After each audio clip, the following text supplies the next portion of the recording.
What up, what up, what up, what up, what up, what up, what up? What's good, people? What is up? What is they went from the fourth level of hell and sent us down to the seventh level of hell. Why? Because then you got Kwanzaa pulling out her titties. The whore pulled out her titties. And these whore bags over here started feeling and fondling on her tits. What? I don't have it to do with you. Girl, you can go over there, rant and rave. Girl, you can shake all your rainbow bright hair all you want, dear one. I'm not doing this. I'm not doing this with you, dear one. I'm not doing this with you, dear one. I don't have nothing to do with you, and I'm done. Baby, you can scream my name from the rooftops from now till Jesus come back. I'm done after this. Introduced to Tick's Meat. Do you see what I see? Did y'all really hello, casting, wardrobe, y'all let him roll up out of wardrobe with these pants on, giving us all of this, thinking we were not going to see it? We have been waiting with bated breath and anticipating all season long for the slightest glimpse, and y'all just put it out there this episode in all of its magnificent glory. Listen, that young man said, baby, you ate on this first date, you giving up the cooch on the first date, okay? Well, you gonna run me my coins.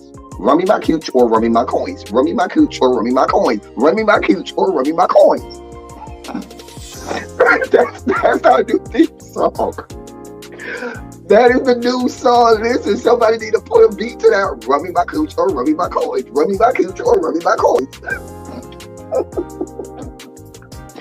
That's what y'all got going on. Called out Sandcastle. Sand, bitch. Ow. Oh my God, it was so funny, girl. Woo, baby, listen, let me tell you something. This shit started to turn into the precursor for some gay porn. That's what I thought it was. Because Big T is getting all, the voice starting to go deeper and get a little more wet and moist and sentimental and all of this shit. And it was real gay at this point. Like, I thought the bitch was going to start. I thought Lil Murder was going to turn Big T around and do him like he did Uncle Cliff and do the grease it up with City Lou and ran right in there. It's not a coincidence that Big T started off the conversation by trying to find out if Lil Murder was fucking Mercedes, which he found out he's not. It's also not a coincidence that he would start talking about prison. Why? Because the bitch was probably up in prison. Girl. Uncle Cliff, you better go get your man. Big T got plans for that. Well, he had on look like something Big Bird vomited up or something like that. Like, I did not like it. That Big Bird couture he was going for, it did not work. Like the pastor of a gay mega church on Easter Sunday. Okay, it was way too much sequins. He had on way too much makeup. Baby, his face looked like Yana Van Zam's neckline. Okay, just way too much makeup, clumped in everywhere on his face. Get it together, sweetheart. Like, you're a big girl, so that gives you a whole lot of canvas. So that was a whole lot of makeup, honey. And Rico looked like he was auditioning to be one of the three kings, or he was auditioning to be the main character on Jesus Christ Superstar. Girl, Wayne, did you have on a blue thong or a blue G-string or something? If you did, I want to see. Can I see? Hit me up in my DMs, and I do want to see if you have a blue thong or a blue jock strap or something like that. I'd love to see it too. Anyway, but I liked it with the turtleneck. Now, Troy.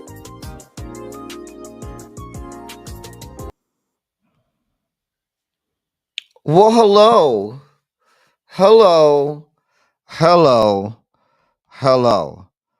Child, we here. Let me try to post this out. I was not ready. Nevertheless, we are here. Let me post this in the members only chat. How y'all doing today? Today is Tuesday. I hope you're having a terrific Tuesday. I hope that you all are having a terrific Tuesday. I have not been in the members only chat all day. And y'all know y'all be having it going down in the members only chat. Shout out to the members. Shout out to y'all. Yes, we do have red, blue, and black tonight. So you should expect that. Make sure you go ahead and hit the like button, share the video out, all of that good stuff. Y'all know how that goes. Y'all know YouTube. Y'all know YouTube ain't gonna be nice to us. So yeah. YouTube is not gonna be kind to us in terms of our promoting our video. So y'all make sure y'all put that out. Let me post this on Bluesky so that I can have it there.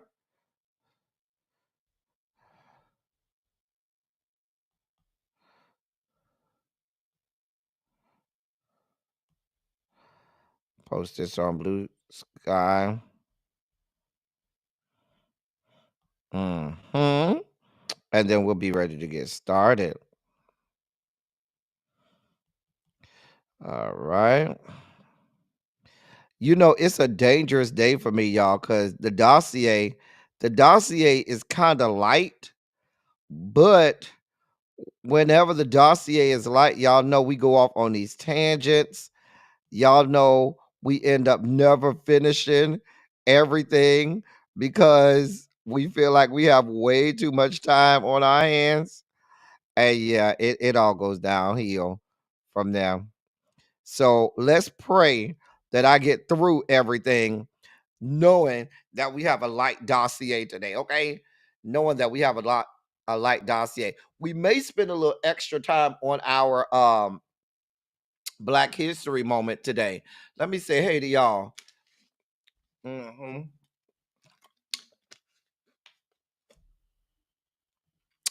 I think I like it this way better. That's better. I think I want some bread since I got on a red hat. Let's go with some bread today. Let's go with that red. Yeah, that's good, right? That's good right there. All right. Hey, Candace F. Yes, my love, you are first today. Hey, Universal Goddess. How are you today, my love? How are you? DPG is here in the building, holding it down. Tracy W has taken her seat like normal. Hey, Demetria, they done piss you off again. Ciao. Hopefully, our Black History moment today gets you a little fired up. Okay. Hey, crazy homebody girl. Hey, Simera. How you doing today? Precious Jewel. How you doing? Red, Blue, and Black will be at its regular time at 8:30 tonight. DPG, we will be at 8:30 at our regular time. Samara, you should have hit me up. I could have gave you some spots to hit up and go to for some good food and for some good party. I would have gave you some good spots to hit up while you were down there. Hey, Uncle Jay, what's going on? Hey, boo. Montrez, what's good, bruh? What is up? Miss Cookie Ray, hey, love. Hey, my love. Ronald is in the building. Ciao. Hey, Ronald.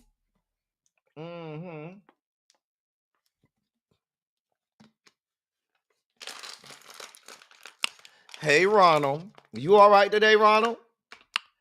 Ciao. Yeah. So, let's go ahead and get this party started. Let me put this banner up. Boom. And let's get started with our Black History moment of the day. All right. All right, ladies and gentlemen, boys and girls, non-binary gender conforming members of our audience, take out your pencils, pens, cell phones, whatever you use to take notes, because I need y'all to take notes today, okay? Hey, Yana. Teapot observation today in my pre-K class. Well, that's good, Yana. We proud of you, girl. Yes. High five to you. High five to you. We proud of you, Yana. That's good shit. Hey, Miss Shorty B. You all right today, Ronald? Okay. One of your little playthings must have came over there and got you right. One of your playthings came over and got you right, Ronald. I ain't mad at it, honey. Child. Trying to warm up with the chocolate Baileys and coffee. All right. Now, my wonderful pupils, this is the moment where you pay attention, okay? So for our Black History moment today, we will be highlighting something that mainstream media don't want to highlight when they're talking Black history. And that, my friends, is slave revolts. Now, I talk all the time. Y'all know I always say I do not like when Black people say we are not our ancestors, especially when they say it in a manner of trying to say our ancestors wasn't about that life. Because let's be clear, looking at how Black people are acting right now, when we need to be revolting, when we need to be fighting the powers that be, these bitches are laying the fuck down and letting it happen. Talking about they checked out. Talking about they ain't got time. Talking about I already did what I need to do and I ain't got nothing else to do. Hey, L Love, my love. So I despise when I see or hear a Black person say, "Oh, we ain't our ancestors. We about that life." Because most of these Black people nowadays, they're not about that life. They're not built for this. Let's be clear. So, what I'm going to give you is what we're going to get today is a list of slave revolts. Now, we're going to go over the very first. I'm going to give you some details about the very first one. We will go through that, okay? The very first noted slave revolt, okay? Over here on the Western Hemisphere, I should say. Then I'll give you just a list of ones that you can go look up on your own, okay? And this is not an exhaustive and or comprehensive list, but it's one that's a little more thorough than some of the other lists that I saw. So let's talk about the very first noted slave revolt in the Western Hemisphere. Okay. And this is called the San Miguel de Guadalupe Slave Rebellion. And this happened in 1526. Going all the way back to 1526. San Miguel de Guadalupe is a former Spanish colony founded in 1526 by Lucas Vasquez de Ayllon. It was the third settlement in North America, north of Mexico. In the early 1500s, Spaniards were conducting expeditions to the area now known as South Carolina and Georgia to kidnap Native Americans as slaves. In 1521, wealthy planter, lawyer, and magistrate Lucas Vasquez de Ayllon dispatched an expedition led by Francisco Gordillo to the Bahamas to capture natives, and Gordillo returned with 70 Native Americans.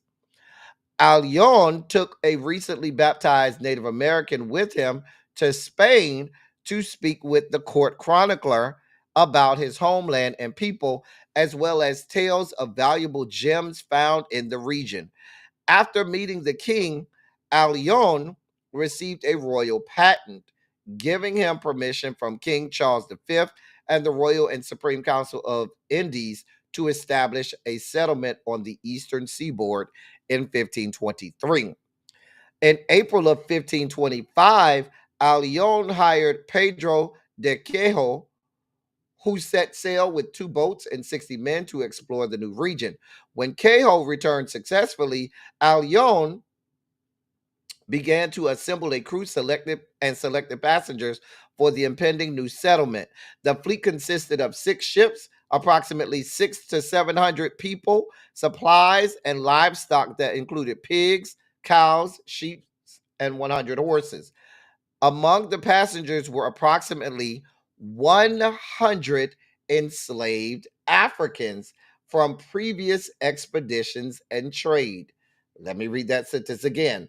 Among the passengers were approximately 100 enslaved Africans from previous expeditions and trade. On August 9th, 1526, the fleet lost its flagship when it struck a sandbar and sank off the coast of South Carolina. The court interpreter and other Native Americans brought alongside brought along as guides, deserted the fleet and escaped into the woods. After being a replacement, After building a replacement ship, Ayon and his fleet moved 200 miles south, and upon landing, immediately began building houses and a church. On September 29th, 1526, the settlement was christened San Miguel de Guadalupe, sometimes called San Miguel de Guadalupe, a reference to the local Guale tribe. The settlers quickly suffered from dysentery, hunger, cold, and Native American attack. On October 18th, Aljon died, and the leadership of the settlement was assumed by Captain Francisco Gomez, who wanted to stay at the settlement and wait for fresh supplies to arrive. Another faction led by Guinness Doncel and his lieutenant Pedro de Bonsan wanted to leave the settlement and return home. Doncel and a group of supporters seized and arrested Gomez and others supporting him and locked them in Doncel's home. When Doncel and Bonsan set out to ambush other opponents, the enslaved Africans set fire to Doncel's home and freed Gomez and other captives. The enslaved Africans escaped to live with the local Native Americans. The incident is regarded as the first slave rebellion in mainland North America. By July 1527, only 150 of the original settlers had survived and returned home to Hispaniola. And that's the story of the first slave rebellion, which goes back to 1526. This is well before 1619, okay? Well before 1619, okay? Now, let me give you a list. Like I said, this is not an exhaustive list, but this is a list nonetheless. So if you want to bookmark this or timestamp this, we're at 17 minutes and 54 seconds for your timestamp, okay? Now, all right. First, we'll start with Tacky's War, also known as Tacky's Rebellion. It was an uprising among Jamaican Akan enslaved people from Ghana that occurred in St. Mary Parish, Jamaica, against the British from 1760 to 1761. So that's the first one. I won't go in, like I said, I'm not going to go into all of the details, but just want to give you just a brief synopsis of what it is. The second was, of course, the very famous Toussaint Louverture and the uprising in Haiti. This was the Haitian Revolution. And we know this happened in 1804. It started in 1791 with the events surrounding the Night of Fire, in which slaves revolted by setting fire to plantation houses and fields and killing whites.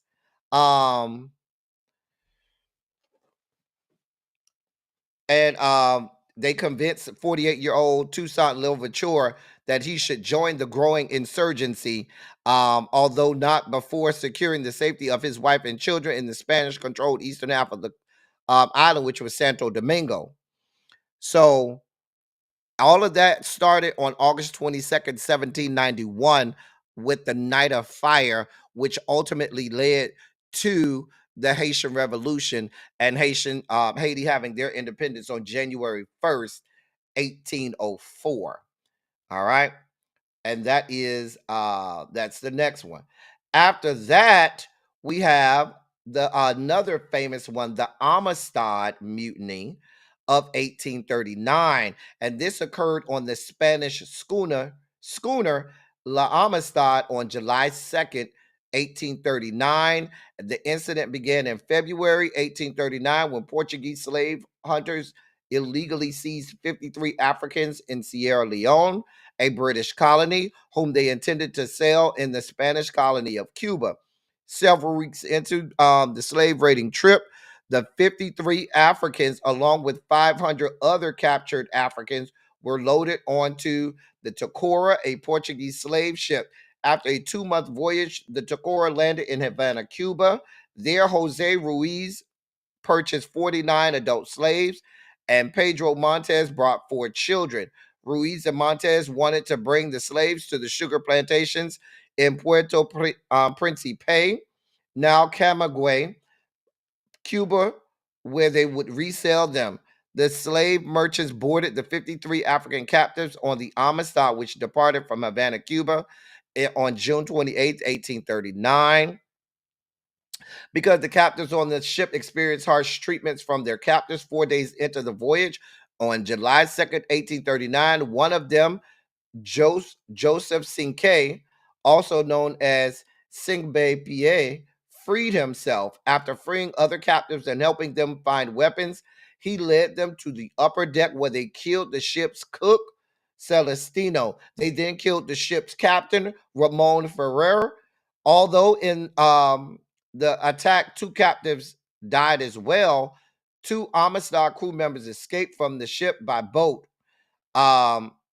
Ruiz and Montez were spared during the revolt on the promise that they would sail the Amistad back to Sierra Leone as captives demanded. Instead, they sailed the ship to the United States, and you can go watch, you can go look up the rest of that. Just wanted to give you a quick update on that one. I know I'm spending some time on this, y'all, but I think it's important in this day and age that y'all know that we ain't just lay down and let it happen. The next one is the Trial Slave Ship Rebellion of 1805. The Trial Rebellion of 1805 is a little known account of a shipboard slave uprising in the South Pacific off the coast of Chile. In 1803, a number of West African Muslims were purchased by the Spanish in what is now Senegal and put on a slave ship bound for Buenos Aires in the Spanish colony of Argentina. After their arrival, they were marched across the Argentine Pampas and the Andes Mountains to the Chilean port of Valparaiso. There, 72 surviving Africans were placed on another ship, the Trial, which intended to take them north to the slave markets of Peru and Ecuador. Somewhere along the route, Babo and Mori, 2 leaders of the enslaved African Muslims, orchestrated a successful rebellion on board the Trial in December 1804. They took command of the ships, killing most of the Spanish crew members, but holding Captain Benito Carreno hostage. For nearly 3 months, the freed Africans sailed the ship in the South Pacific in vain hopes of returning to Senegal. The vessel's leaders were not trained sailors, but they had learned the Spanish language during their years of captivity and used their knowledge of the stars to guide the ship southward along the Chilean coast. In 1805, the Perseverance, a New England seal hunting vessel commanded by Captain Amaso Delano, encountered the Trial, joining it in a sheltered harbor off the coast of southern Chile. Delano, noting that the Trial's badly tattered sails signaled extreme distress, boarded the vessel. He and his crew brought fresh water and food. He was led to believe that the Africans on board were crew members. Babo and Mori appeared with Captain Sereno, refusing to leave his side because, so it appeared, of their devotion to him. When Captain Delano returned to his vessel, Sereno broke free, jumped on the deck of the Perseverance, and exposed the deception. Delano and his crew rushed on board the Trial and killed most of the Africans. Babo, the leader, was decapitated and his head impaled on a spike. The surviving Africans were turned over to Spanish authorities.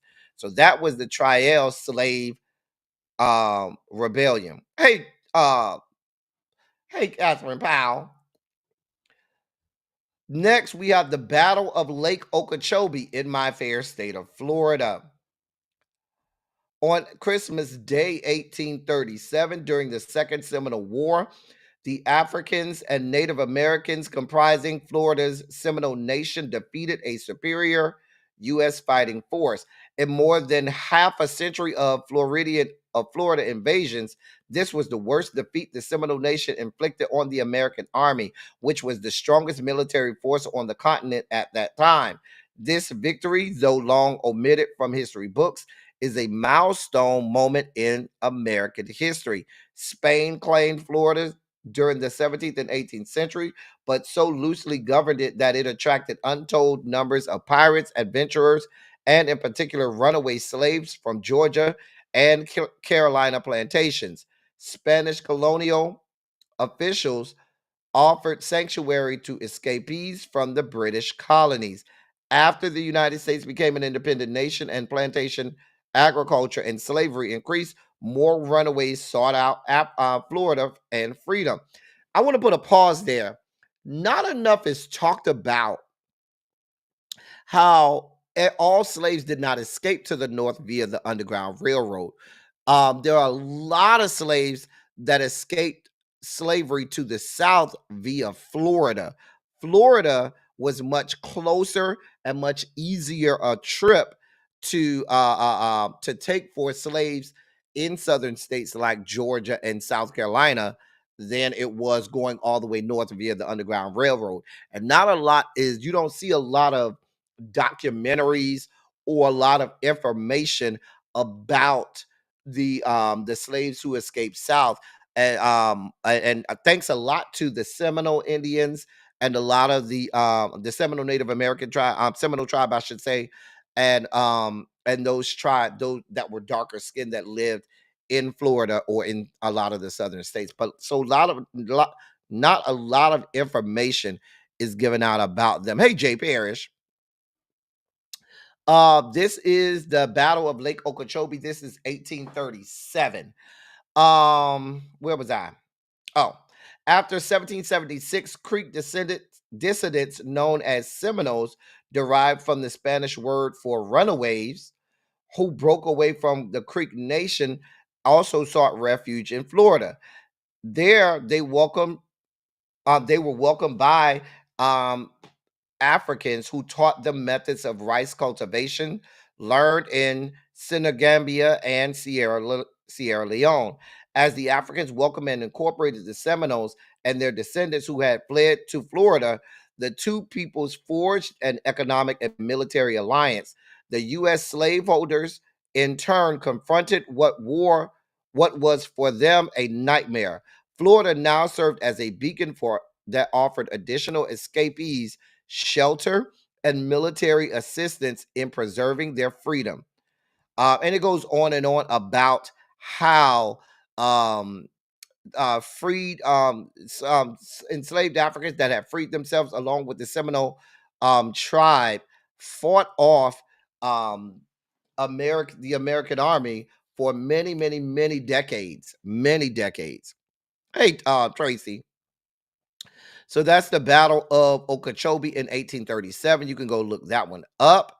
The next one is the story of Henry Davis Green, who was an anti-slavery activist and abolitionist and a participant in the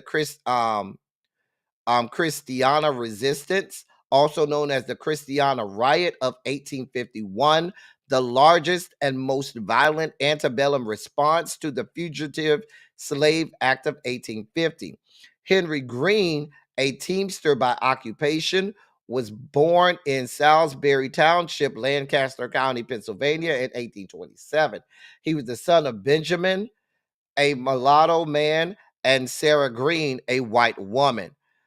Green took part in the Christiana resistance, which occurred nearly a year after the passage of the Fugitive Slave Act on September 18, 1850. With that act, federal marshals were given the authority to track down fugitive slaves and to arrest those who harbored or defended them. Green, in turn, joined other free blacks in southeastern Pennsylvania in creating the quasi-secret organization for mutual protection, whose members vowed to prevent the capture and re-enslavement of runaways, as well as to protect those who operated the Underground Railroad in their area. They pledged that protection even at the risk of their own lives. After listening to speeches by Frederick Douglass and William Lloyd Garrison, who lectured in nearby Lancaster. Their resolve was tested on September 11th, 1851, when Edward Gorsuch, a Maryland slaveholder, and Deputy U.S. Marshal Henry H. Klein led a 6-man Maryland posse, which descended on William Parker's house in Christiana, Pennsylvania. Parker himself, a former slave, maintained his place as a safe house, a stop along the Underground Railroad. Gorsuch demanded that Parker turn over his property, meaning runaway slaves, from his plantation.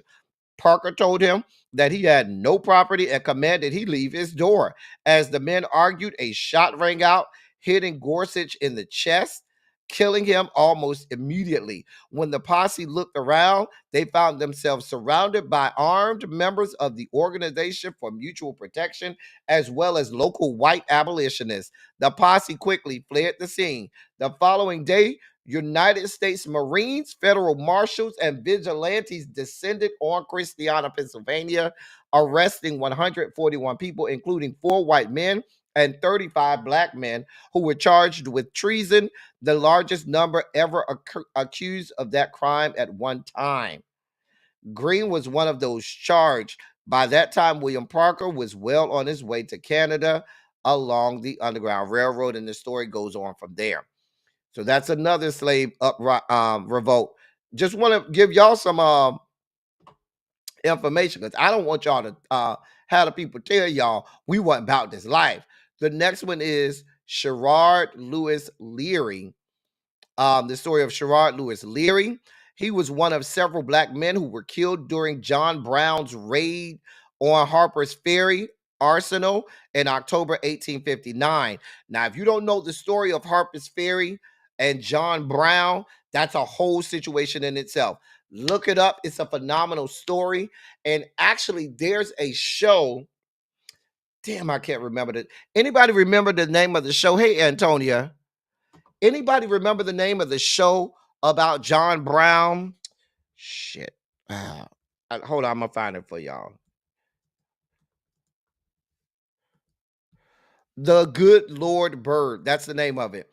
It's called The Good Lord Bird, and it lasted 1 season. It's the story of John Brown. It's a mini series. I remember watching it. It was on I forgot where what platform I saw it on, but it's called The Good Lord Bird.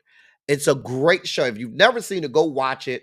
And it chronicles the story of John Brown, who was a white man. But the person we're talking about today is Sherrard Lewis Leary. He was the second of 5 children born in Fayetteville, North Carolina, to free black parents. Frustrated with Southern racism, 21-year-old Leary moved to Oberlin, Ohio in 1856, where he earned a living as a harness maker. It was no coincidence that he found a more hospitable environment in Oberlin. Members of his extended family lived in the area, including his nephew, John Anthony Copeland, who also participated in the Harper's Ferry raid. And this goes on to tell you all about how he hooked up with John Brown, was very involved in the Harper's Ferry trade. And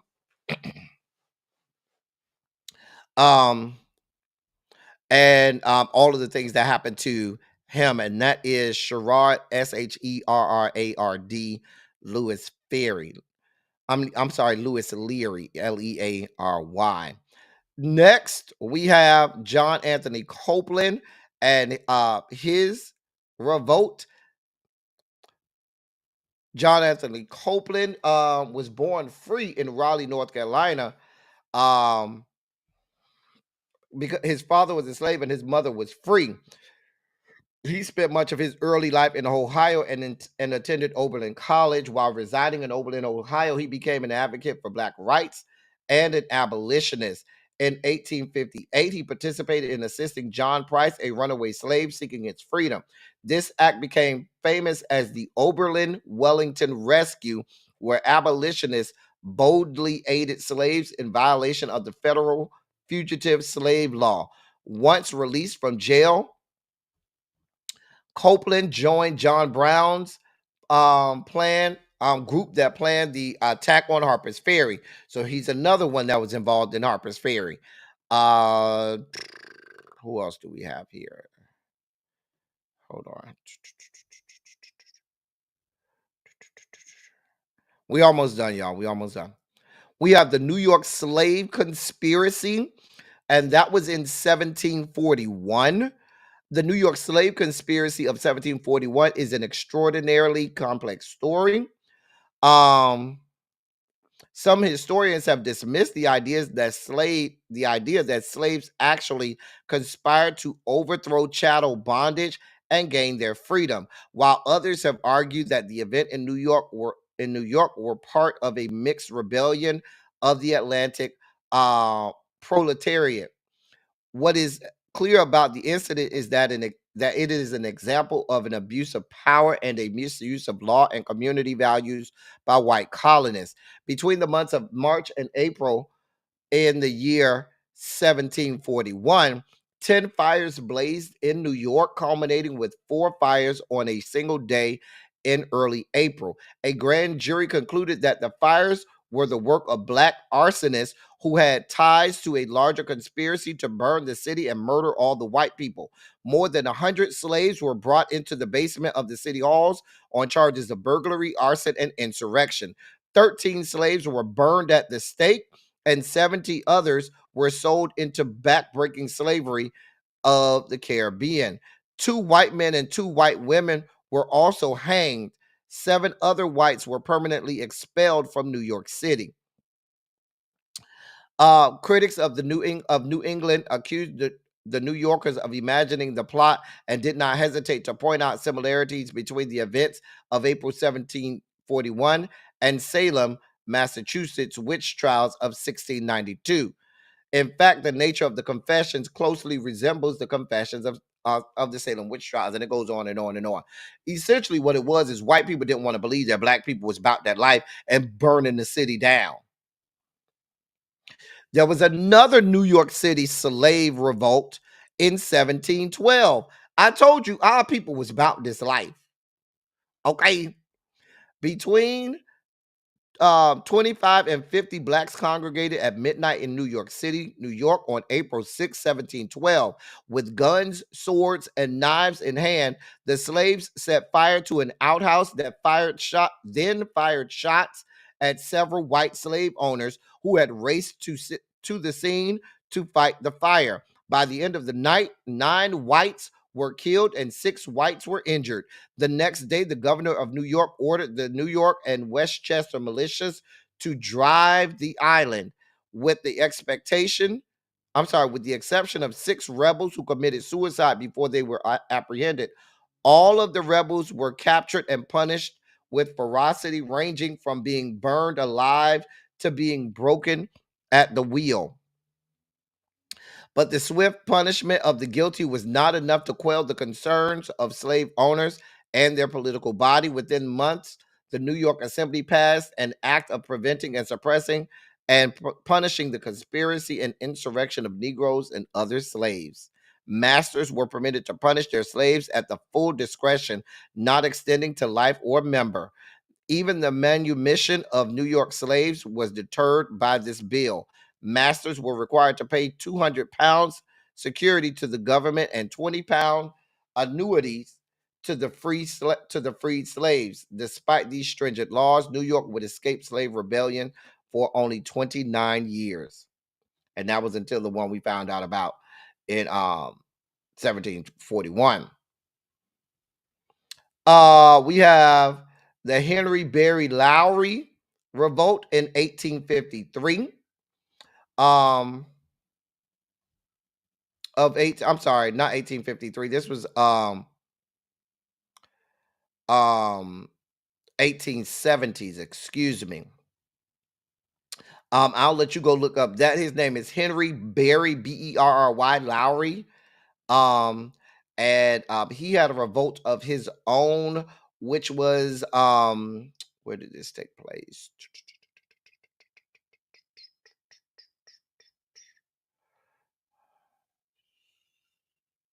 On the Lumber River. I'm not sure what state that was. But while he was paddling his canoe in 1871, 18 militiamen attacked him from the banks of the Lumber River. Using the canoe as a shield from the barrage of bullets, he slipped into the river and counterattacked with his rival. Gradually moving toward the riverbanks and the militiamen, he managed to force them to run. In 1872, he vanished. Rumor had it that he had been murdered. However, the price on his head was never claimed. Even into the 1930s, some citizens of the Lumber River vowed he was living quietly in the backwoods as an old man. And those are just a few. I know I spent a long time on that, y'all, but those are just a few of the slave revolts. Like I said, that's not an exhaustive list, but I did want to give y'all some understanding that we ain't never been those people that just sat around and let people do stuff to us. So whenever you hear these young people talking about we are not our ancestors, unless they're saying we don't fight like our ancestors who was about that life, because a lot of these young people ain't about this life. Okay, thank you, Lumber River, North Carolina. Thank you, Diamond Pearl Jim. Unless they're saying we wish we had the balls and the intestinal fortitude of our ancestors, then they can say we're not our ancestors. But they shouldn't say that shit trying to say like our ancestors was meek and mild and just put up with the fuck shit. Well, they did not, ever. There was never a time in our period where we ever just put up with it. I only highlighted the slave revolts now. We're not going to even talk about post 1865 when they called them race riots, but black people was fighting for their own humanity and dignity all the way until modern history today. We've been about this life. Anyway, I just wanted to give y'all that. So whenever you feel dismayed, whenever you feel like it's too much, know that coursing through our veins is the blood of our ancestors that's here for all of it. And with that, ladies and gentlemen, non-binary, gender-conforming members of our audience, I bring to you the late, great Larry Myers to help us usher in our Sugar Spike segment.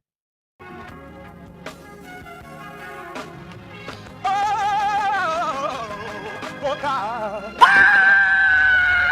You see, this is the part that I like. Major Sugar Spike. So loved the world, I want to fight. That he gave, his only begotten son. Major Sugar Spike. And who shall ever believe? Major Sugar Spike. They shall not perish, but have everlasting life. Taste the biscuit. Jesus! I wish somebody help me. Jesus.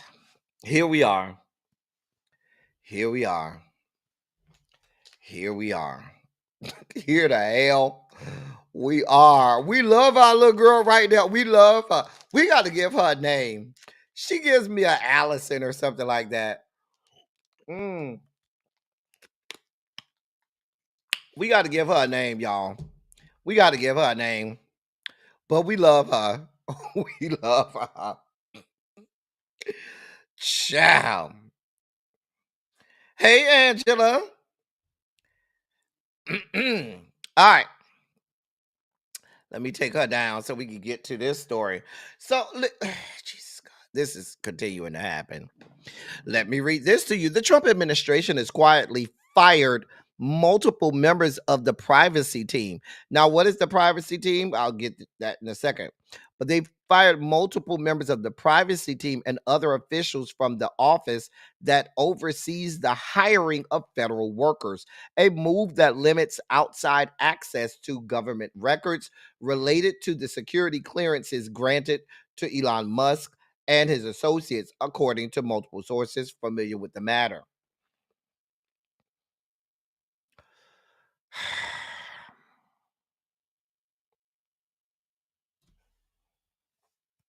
So the people that keep the records on who is getting security clearances and oversees all of that process, that's what the privacy team is.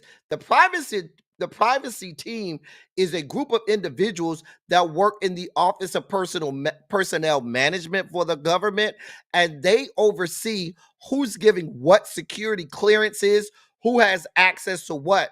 And so what they're doing is they're firing all of these people. So you'll have nobody that can go and snitch and tell y'all that Elon Musk and his people that weren't elected nowhere in America and were not confirmed by nobody in the American government. Ain't had to do no background checks, no clearances, no nothing. They getting free access, and they don't want y'all to know all that. News outlets were notified of the firings at the Office of Personnel Management in response to a Freedom of Information Act request for records related to the security clearances of Elon Musk and anyone from the clandestine Department of Government Efficiency who has been granted access to sensitive or classified government networks. Now, when CNN sent the email to OPM, right? The person sent them back.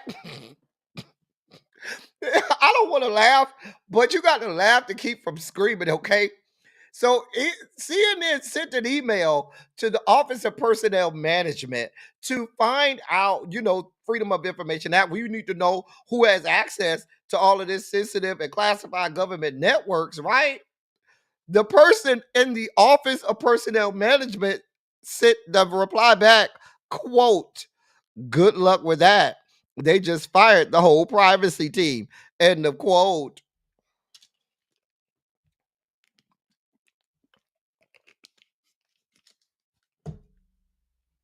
That's what they said. That was a quote from the people down to the Office of Personnel Management. Good luck with that.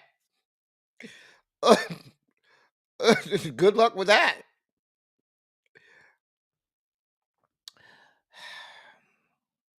In addition to the privacy team, members of the Office of Personnel Management's communication staff and employees who handle FOIA requests were also fired.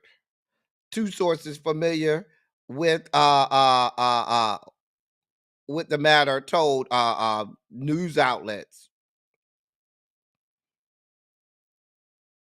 FOIA is Freedom of Information. That's what that is.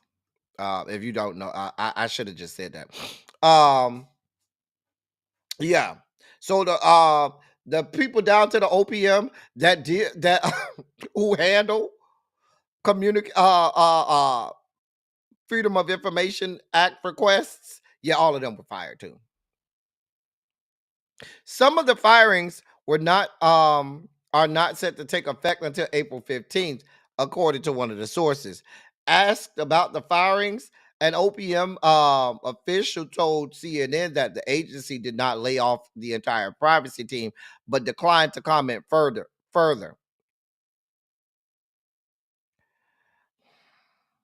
OPM's privacy team is tasked with ensuring the agency's data privacy practices meet legal requirements and protect the trust of the public.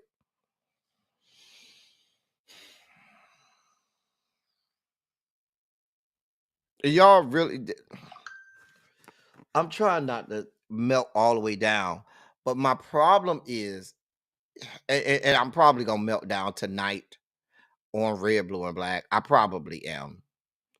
Okay. I probably am going to have a full scale meltdown on Red, Blue, and Black tonight. I am. I'm just saying. Hey, Auntie Kim. Hey, Miss Baythang. Listen, y'all. So this plane crash happened while we were on there. Now, trigger warning. If you are easily triggered, this is your warning. I do have the video of the crash. This is your warning. Come back in about 1 minute. Give us a minute and come back after the video plays. Here's the video.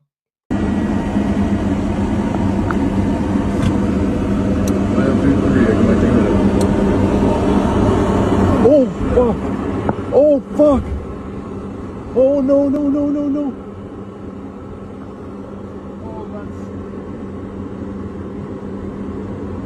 Tower, you're seeing this airplane just crashing 2-3.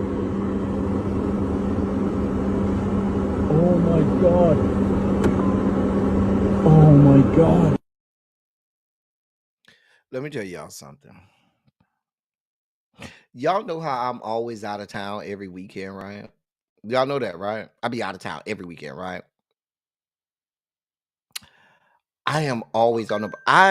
Last year, literally 38 weekends out of 52, I was on a plane somewhere out of town. Okay. Now, remarkably, all of the people survived. Some of them are still in the hospital, but all of the people survived. I can only imagine how my bowels would have just emptied themselves. Listen, let me tell you something. The way my bowels would have released the Kraken, the way that my bowels would have just released themselves, I would have went all over myself. Listen, I can't. And you're talking to someone who's on a plane damn near as much as flight attendants. Okay,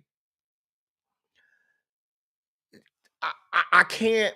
I'm getting so afraid now. Like when I look at my trips coming up, I'm trying to grapple with: do I see if it's close enough where I could, maybe drive?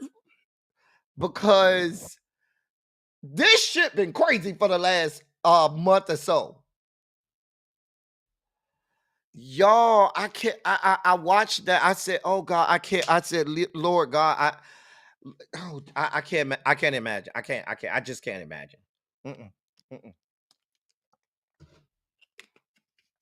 My brain refuses to wrap itself around dealing with being on that airplane. My brain just can't do it. Mm-mm. Mm-mm.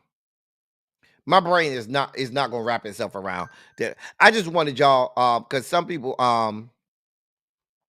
right, this is Delta. Now they're saying that the winds had a lot to do with it. They're saying the winds had a lot to do with it. They're saying that the ice, the wind, a lot. Listen, jeez. I just listen. I can't. My brain just cannot wrap itself around all. And I am on an airplane all the damn time, y'all. I can't. Meanwhile, back at the ranch, we talked yesterday about the fact that the Trump administration has begun firing hundreds of employees at the Federal Aviation Administration, or the FAA, including some who maintain critical air traffic control infrastructure. Mind you, we have had 4 plane crashes since this man took office, and he only been office like 4 weeks, 4 or 5 weeks, and we done had damn near a plane crash every week.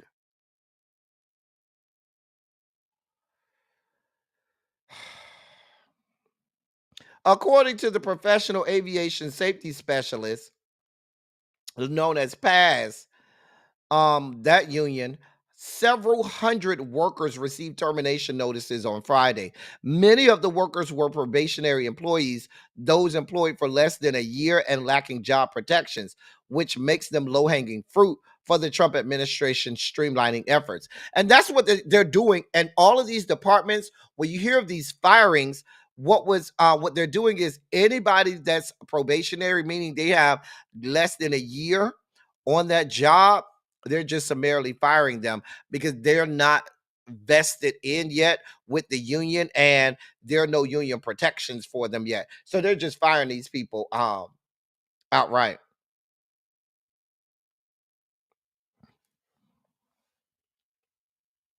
Now, according to OPM, there are roughly 200,000 probationary employees within the federal government. 200,000.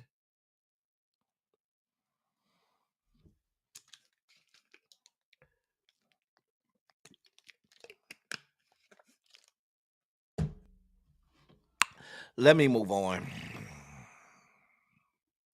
In more sugar spiky news, now this ought to piss you off.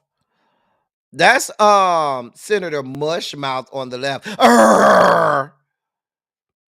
Senator Tim Scott out of South Carolina, and that would be Representative French Hill out of Arkansas. Both of them are chairs of their respective committees. Tim Scott, the chair of the Senate Banking Committee, and Representative Hill is the chair of the House Financial Services Committee. Well,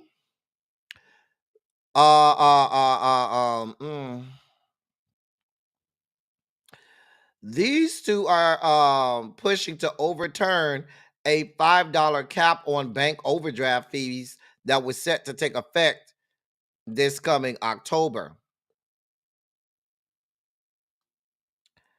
Now, they have introduced a bill to repeal the regulation, arguing that it interferes with financial institutions' ability to manage risk and offer services.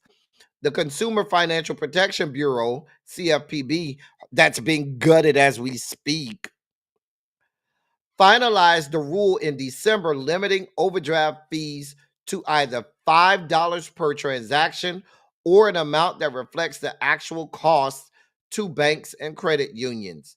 The rule applies to financial institutions with at least $10 billion in assets and was part of a Biden administration's broader crackdown on junk fees, excessive or hidden charges that increase costs for consumers. The CFPB has long criticized overdraft fees as a major burden on lower income Americans, pointing out that banks collected billions in these fees annually. The agency reported that the average overdraft fee is $35, significantly higher than the new cap. The goal of the rule was to prevent excessive charges that disproportionately impact those living paycheck to paycheck. So basically, they want y'all to stay poor. That's what these people want. This is what these people voted for, okay?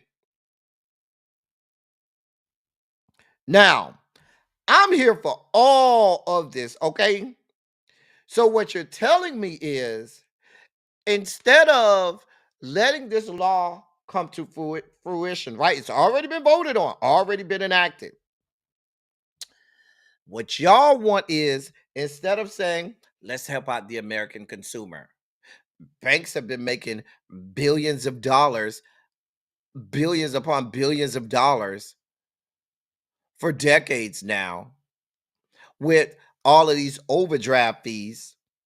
$35 per overdraft. Let's just say, and I remember when I used to be going, I ain't always had a little bit of change. There were moments in my life I can remember where I was always going in the red. But the problem was, sometimes you wouldn't realize it until it was too late. So you got your debit card not knowing that you about to run into the negative, and you go on a bender, you done swiped your card 5 or 6 times that day, and they let it go through. And guess what they about to do? If it's 5 times, that's 35 times 5.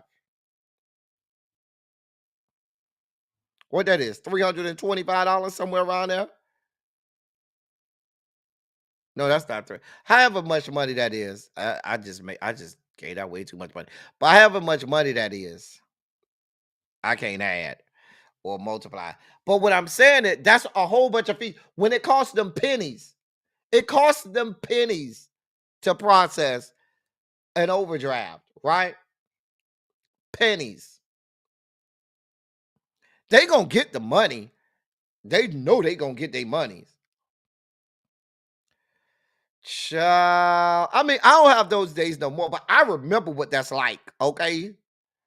And I'm here for $5 cap. That's the most you could charge these people. That's the most you could charge these people. I'm here for all of that. But here we are. Here we are. One of the rules, they don't want no parts of lowering drug costs. They want y'all to pay all y'all money at the wazoo, right? They passed something to protect you in terms of overdraft fees. No, fuck that. You paying all these overdraft fees. I thought we were voting for the economy. I thought the economy was the most important thing that they were voting on, right? I thought you people voted for these people because you cared so much about your money and your economy. Remember, stupid ass people who claim that the people gave you a stimmy that they never gave you, you dumbass dick fucks. Remember, stupid ass bitches, that you told us that the most important issue to you all in the election was the fucking economy and your pockets because you didn't have enough money in your pockets. Well, you stupid ass fucktards, these people are taking more money out of your pockets. How you like them apples? Hey, TJ.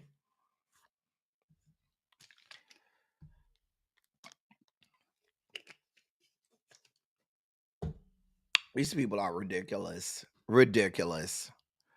Fucking ridiculous. In more scary news, well, we've been talking about that measles outbreak down to the eastern Texas, right?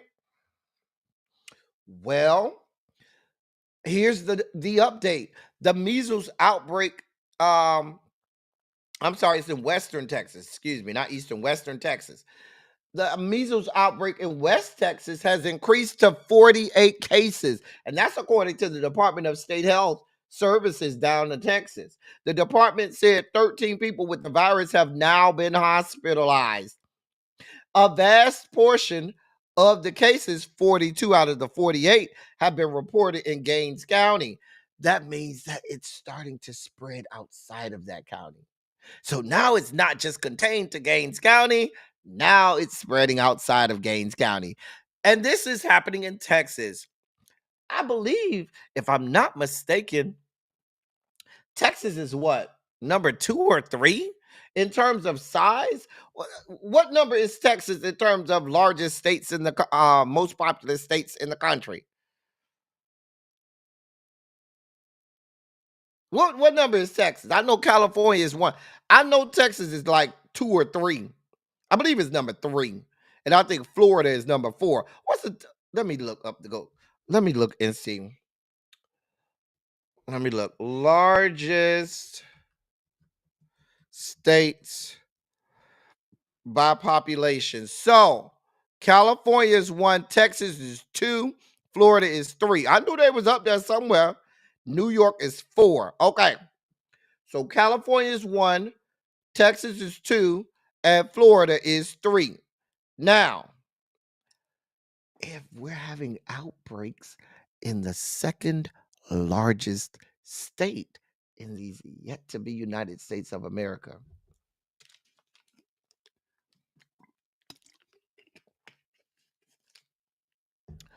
of a disease that is airborne, mind you, your current Secretary of Health and Human Services is an anti-vaxxer. Mind you, your Secretary of Health and Human Services has been preaching to people all over the country that they don't need to worry about vaccines, that vaccines are causing your children to get autism. Well, how'd you like your kids to die from measles as opposed to getting that dreaded autism? I mean, you just weigh it out. Alleged autism, which is totally untrue and totally unfounded. But even if I go with your stupid ass reasoning, death autism. You let me know which one you want. I don't know what you people want from me. And if you think that these people have a handle on this, they do not. These are people who want no parts of accepting science. They don't even believe in the science of today. Okay. Mind you, they're gutting the CDC, they're gutting the NIH, and other entities whose job it is to keep people safe, to keep people healthy. But y'all down here got all of these people descended from the Caucasus Mountains. That's like, oh, we'll need to vaccinate our kids. Let our kids go unvaccinated. We'll let them die. What else do you want? I don't know what else you want from me. Let them die. You don't want to get vaccinated. You're around here thinking that you know better than scientists because you and your 8th grade proficiency, because most of y'all probably ain't make it out of the 8th grade. I figure if you're around here telling people that vaccines don't work, I figure you don't have education past the 8th grade. I'm just going to put it out there. Your education level stopped at 7th or 8th grade. If you're telling me that.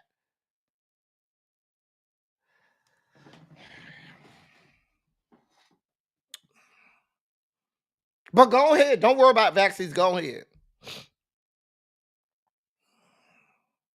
At least 42 of the cases in Texas were reported to be children under the age of 18. 5 are 18 and over. 1 is unknown. In addition, a teenager in neighboring New Mexico, near Gaines County, Texas, also tested positive for measles. So now it's spreading.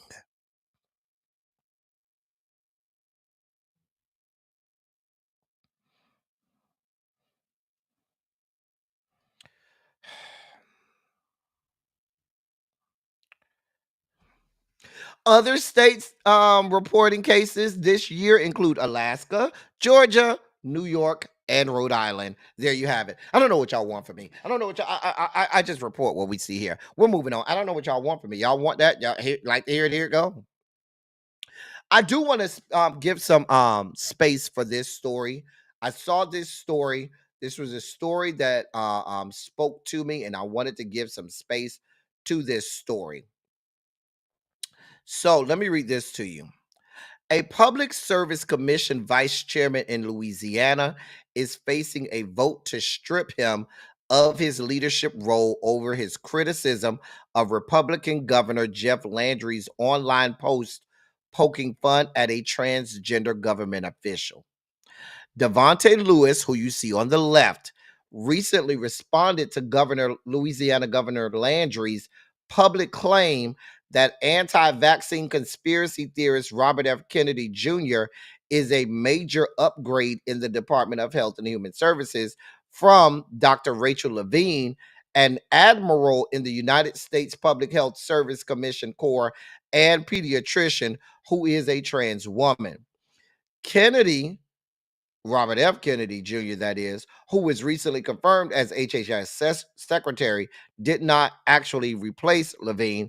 Also, we know Dr. Levine served as assistant secretary of HHS. She was not HHS secretary.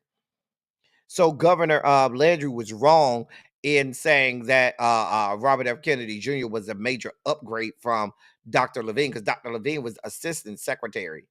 Let's be clear. And she didn't replace he didn't replace Dr. Levine because they weren't in the same position. But even if they were, that wasn't a replacement. It was a change of administration. Anyway, moving on. Devontae wrote on X, formerly Twitter. Actually, let me show y'all what I'm going to show y'all what. Let me put this up so you can see it. Hold on for a moment. So y'all can see the tweet. Okay, here we go. So, all right. Let me make this a little bigger. All right. So here is Devontae's. Here you can see Governor Landry of Louisiana.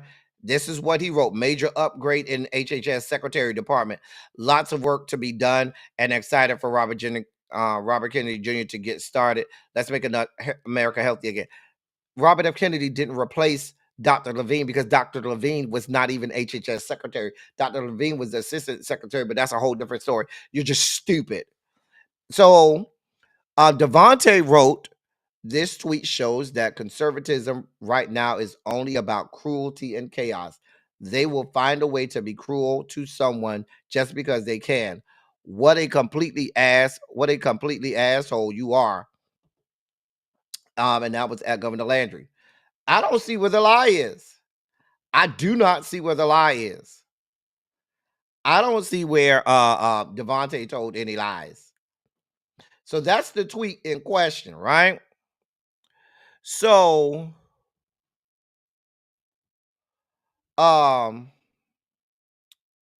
now Devontae Lewis is a black gay man who was the first out LGBTQ plus person elected to a state government body in Louisiana.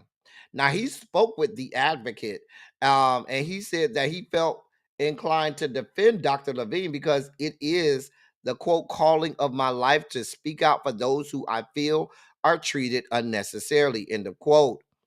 He went on. Devontae went on to say, "quote Dr. Levine has become this lightning rod for conservatives, not because she was not qualified, not because she had pushed a policy that they disagreed with, but simply because of who she was. And I am increasingly frustrated that the party that talks about decency all the time has adopted themselves to this cruelty." End of quote. In response to Devontae's defense of a fellow LGBTQ plus government official, PSC Chairman Mike Francis said Friday that he added a vote to remove Devontae from vice chairmanship to the commission's Wednesday agenda. Chairman Francis, and he's chairman of the same public service commission that Devontae is vice chairman of. That's the Public Service Commission. Devontae is vice president, vice chairman, and Mr. Mike Francis is chairman. He added a vote to remove Devontae from his vice chairmanship to the agenda for Wednesday. Francis called Devontae's comments, quote, an embarrassment to me, end of quote, stating that Devontae, quote, can't talk like that because it's way out of bounds to insult another public official, end of quote. Francis did not address the governor's insult aimed at another public official. Devontae asserts that, quote, this wasn't like I just unprovoked called the governor an asshole. I was defending people from his behavior of being indecent, end of quote. He notes that Governor Landry implied that Dr. Kennedy, I'm sorry, that Robert F. Kennedy Jr. was replacing Dr. Levine, even though she has nothing to do with RFK, and that the governor specifically chose an image of Levine with with a rainbow LGBTQ plus pride pin to, quote, exert an image to spark the flames and to cause chaos by being cruel, end of quote.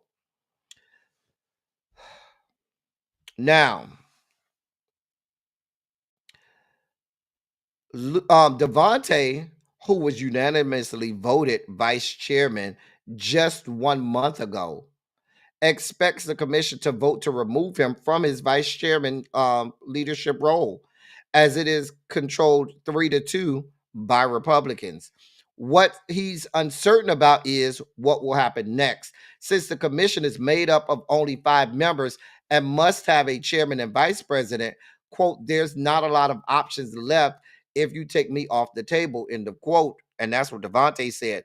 His removal would be unprecedented, as the only 2 times this has happened is upon the death of a chairman and then the federal appointment of another.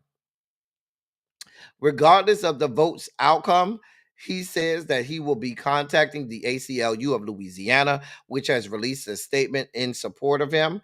The ACLU said that it strongly condemned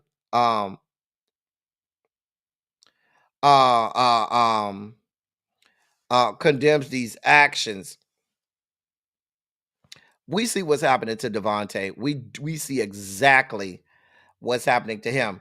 This is very similar to what they did to the Justin brothers, Justin Jones and Justin Pearson over in Tennessee. This is something that we see oftentimes when you have young black people in leadership or politicians and people that have rose to be able to affect change. They try to silence them. They can do and say whatever the fuck they want to do and say, but the moment one of these black young people try to stand up, do what's right, speak truth to power, and is unapologetic about it, then now here we go trying to silence them. This is what we got going on. I am going to monitor this situation. Like I told you, this situation really spoke to me. I'm really concerned about, hey, Chef Don Don. I'm really concerned about this. Hey, Paul.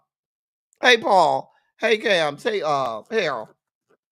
But I really, really, really am going to monitor this situation because Devontae and his situation is really concerned. I really am bothered by this situation here. And I need to know what's going to happen. I really need to know what's going to happen here.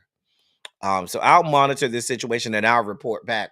In our last sugar spiky moment of the day, I told you I'm always going overtime when I ain't got a long dossier. This is a young sixth grader, an 11-year-old Texas girl, whose name unfortunately we have to speak. Her name is Jocelyn Rojo Carranza. Her first name is Jocelynn. Rojo, Rojo, middle, and last is Carranza. Jocelyn was a sixth grade student at Gainesville Intermediate School. She died on February 8th, 5 days after she attempted suicide in her Gainesville, Texas home. Her mother, Marbella Carranza, says she had no idea her daughter was being tormented until it was too late. Saying, quote, I waited a whole week for a miracle that my daughter would be well, but unfortunately nothing could be done. My daughter will always live for me, and I will always love her. End of quote. According to reports, school officials were aware that Jocelyn was being bullied. The harassment had gotten so bad that she was meeting with a school counselor multiple times a week, yet her family was never informed. Jocelyn's bully allegedly taunted her about deportation, telling her she would be left alone when her parents were sent away. Despite the severe nature of the bullying, her mother only learned about it after her daughter's death. Now, Marbella is demanding answers, working with investigators and school officials to understand why she was never told about the emotional toll her daughter was facing. These people are monsters. These people are fucking monsters. Fucking monsters. Hey, Tarshell. As we delve out of our sugar spike moment and deeper into the dossier, the Pope is listen. The man is 88, okay? Pope Francis is 88. He has been hospitalized. He has pneumonia in both lungs after having a respiratory tract infection. The man is 88. Now, he had a CT scan that revealed the onset of bilateral pneumonia.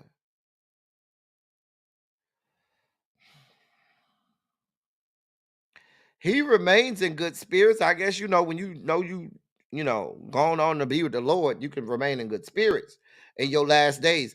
But I'm not trying to say the man is trying to kill the man off, but the man is 88.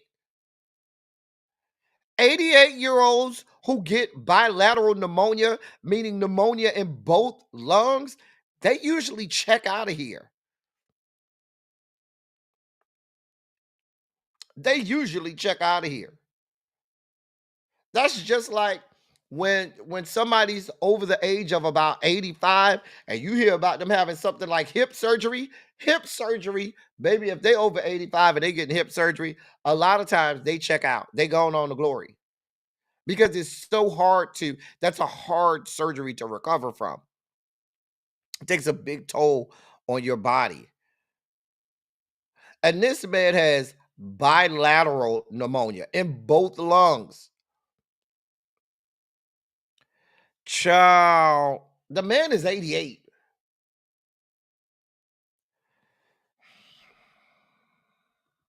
Now I'm gonna tell you what I fully expect. I fully expect if and when the man does pass. And when you 88, you ain't got that much longer anyway. Every day you wake up, you glad to wake up. Okay. Every day you wake up, you thinking, God, I made it another day. Thank you, Lord. But the point that I'm making is if the man should pass away sometime soon, I fully expect that your fuck bitch as president would do something like saying, that's what happened. Because the pontiff has been very vocal about his disdain for Trump's policies on immigrants. So you could see the White House come out with some statement like, oh, this is what happens when you speak out against us. They do dumb shit like that. Just a mess. In other news, and Antonio Brown is in the news. God help us. Now, he just dropped some alleged X-rated text messages between himself and Keisha Cole. Apparently, he decided to pull a daring move and release alleged explicit messages of a half-naked photo of Keisha Cole with an AB tattoo on her back on the internet for the world to see.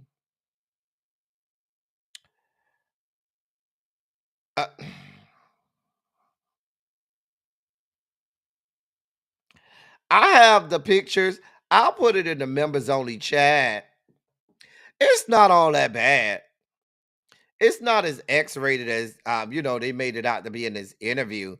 But they were together back in 2022 for a little bit. Cole needed some of the cobwebs knocked out of her box. And she thought, I guess she thought Antonio Brown was gonna get it done. From all of my sources, and I have a lot because he's from my fair city of Miami. He ain't got a whole lot. I mean, it ain't small, but it ain't, he ain't working with double digits. So, I mean, if I wanted to, I probably could put my hands on a dick pic, but it ain't that serious, according to what I've been told. I've been told it's about a good 5 or 6. I had to call some of my sources. Uh-huh. And so from some of my sources, it's about a good 5 or 6. Very manageable. I'm just saying.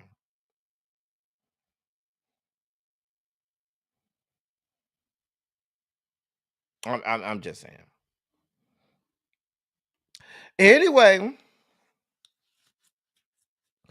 Ronald, you worried about the wrong thing, Ronald. You worried about the wrong thing. Don't worry about what I got going on, Ronald. I just know people. Yeah. Yeah. Anyway, before I was so rudely interrupted, Brittney Griner is in the news. God of mercy. Now, she backed out of a planned speaking engagement this week after she found a note in her hotel room that she took as a threat. She was slated to talk at the Women Grow Leadership Summit in National Harbor, Maryland. But she decided not to participate in the event on Monday morning after discovering a piece of duct tape near her entryway that had the words, quote, "gay baby jail" written on it, end of quote. Um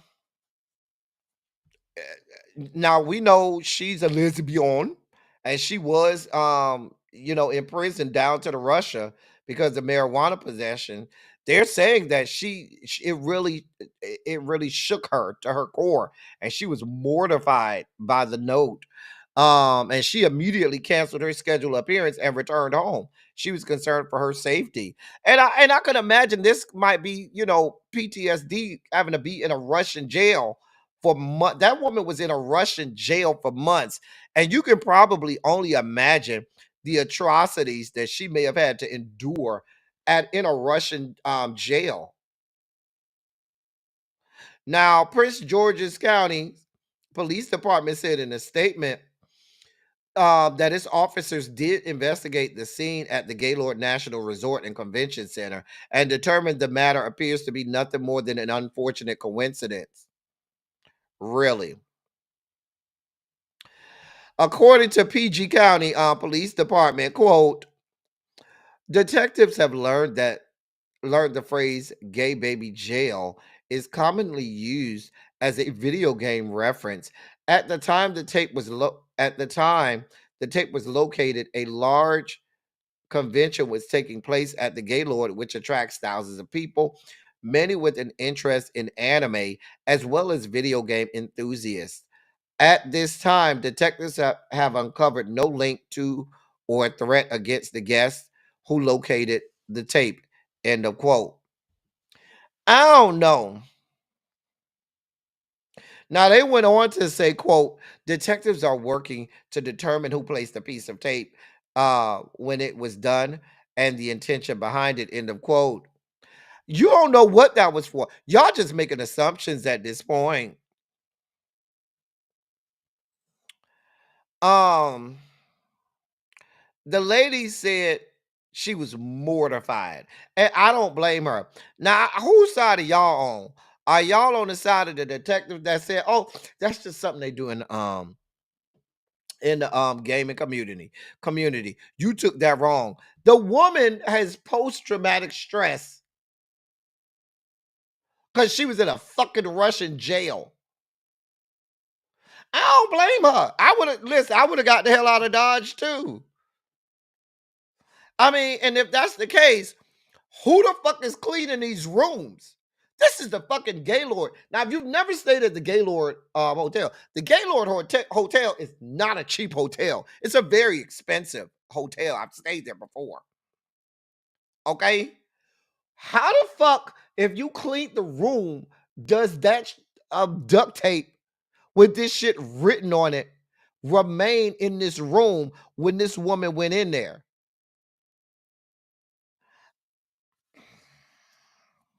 Mm-mm. Mm-mm. Uh-uh. Nope. Don't buy it. I'm with Brittany on this, okay? I'm sorry. I'm with Brittany on this one. Because even if you tell me, oh, this was innocuous, this is just something that the gamers, say is bitch, how the fuck is that shit still on the fucking wall? I done paid how much thousands and thousands of dollars to stay at this fucker, and y'all got duct tape on the wall with fucking shit written on it? The fuck is this shit? Girl, who thought this was okay? Girl, I can't. But if you ain't never stayed down to the Gaylord Hotel, really nice hotel. Now, I ain't gonna lie, the shit is nice. I ain't gonna even lie to you. The Gaylord, yes, nice hotel. However, that shit shouldn't be on the wall. Justice for Brittany. In other news of lesbians, from one lesbian to another, Cynthia Erivo is in the news. Why? Because of my intro. What do you mean because of your intro, L Teddy? Y'all know on my intro. What do I say on my intro? Jesus Christ, superstar. Mm, mm, mm, mm, mm, mm, mm, mm, mm. Say it with me again, ladies and gentlemen. Jesus Christ, superstar. Mm, mm, mm, mm, mm, mm, mm, mm, mm. Y'all know that's in the intro. Shout out to the intro.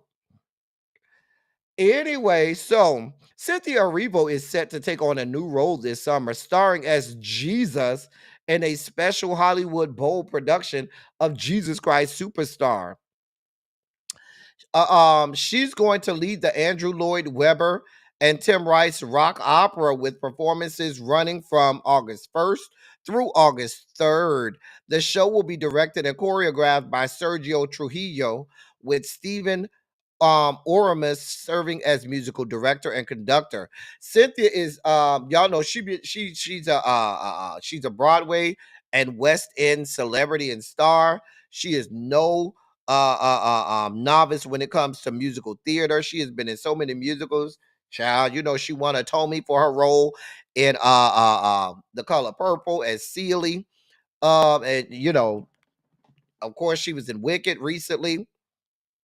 So she also previously played Mary Magdalene in the 2020 all-female concept album Jesus Christ Superstar She Is Risen, where she performed several songs from that play. Hey, get your money, Cynthia. Go ahead and get it. Now, you may or may not like her, but the woman sings down. One thing you ain't gonna be able to deny that woman. The woman sings down. Okay? All right. Jesus Christ, Superstar.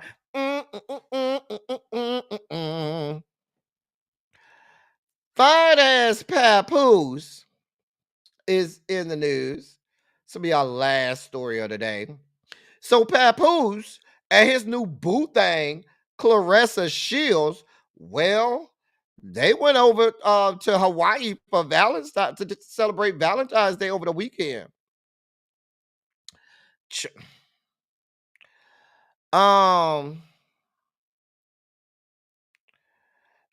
They also attended the Win Records Hawaii Fest 2025. Now Clarissa, she posted a video of the two of them spending some time together on the beach. Papoose also posted a series of highlights from the music festival on Instagram. So I guess their whole thing, I mean, listen.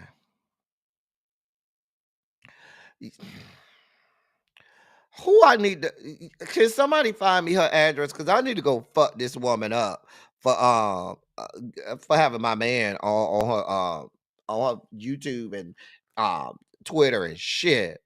Like, bitch, you got my man posted up with you all over the fucking place. Bitch, what the fuck you think this? Somebody find me her address so I could go fuck her up. Please go find me her address so I can go fuck this bitch up. I know that's right. Fuck that whore. Sleeping with my man. Child. Y'all gonna get that woman sent some anthrax or some white phosphorus or some shit. Fucking with my man. Girl. Don't be laughing over there, Paul. You know I fuck her. I don't care what kind of boxer she is. Girl, I boxed. And I ain't even got to see you box you. If I see you this good anthrax or some good white phosphorus or something, I don't even got to box you, girl. Fucking with my man. Hey, Pat. Yeah.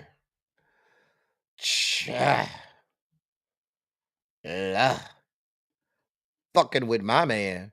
I'll fuck her up. Anyway, I guess they call themselves being together. Ain't nobody asked y'all for all that. We ain't asked y'all all that. We don't care. Don't care. Over here. Got pictures and shit all over fucking Twitter and YouTube and shit. Bitch, I'll fuck you up. Bitch, I will fuck you up. Fight. I want to fight. I want to fight. I want to fight. Who want to fight? I want to fight. I want to fight. Don't make me fuck you up. Because I will fight. Fight. I want to fight. I want to fight. I want to fight. Who want to fight? I want to fight. Get fucked up. Playing with minds. Anyway, we made it through. Somebody go over there and find out what time Really B is going live. One of my hall monitors, go over there and see what time Really B going live. I tried to check. I ain't see nothing. Anyway, y'all, that's the dossier for today. We made it through the whole dossier for today. If you came late, we did spend a lot of time at the beginning of the show on our Black History Moment, where we gave a list of several slave revolts that happened that they just don't tell you about, because they'd like you to think that we just laid down and didn't do shit. I also spoke to a great show. I did watch the series. It only had one season back in 2020, but it was good. It was called The Good Lord Bird. The Good Lord Bird. And it was about John Brown. If you don't know who John Brown is, he was an abolitionist that led the Harper's Ferry the takeover of Harper's Ferry, where they were going to take over a U.S. arsenal, take the weapons, and give them to slaves to overtake their slave masters and stuff like that. So it talks about the Harper's Ferry rebellion and John Brown, but it goes through his whole trek there. You know, there's even a portion where he goes and meets Frederick Douglass and everything. There's also a really cute story of a little boy, teenage boy, who they think is a girl, and it's not a girl, it's actually a boy. But since they just believe that it's a girl, he just goes along with it and everything. It's a really good watch. I really enjoyed I enjoyed the show myself. I may go back and rewatch it because it was such a good show. I'm trying to think. It was on Showtime. I remember it was on Showtime when it came out because I watched it. I'm sure you could probably find it on YouTube or something, or there are probably places to watch it. You could probably find it, Hulu or somewhere. But it's called The Good Lord Bird. She doesn't have anything set up. Okay. Anyway, I'm getting out of here, y'all. It's about that time for me to go get something to eat because I'm hungry. We'll be black. We will be black. We will be black. But we will be back at 8:30 for Red, Blue, and Black. So be back around here at 8:30 for Red, Blue, and Black.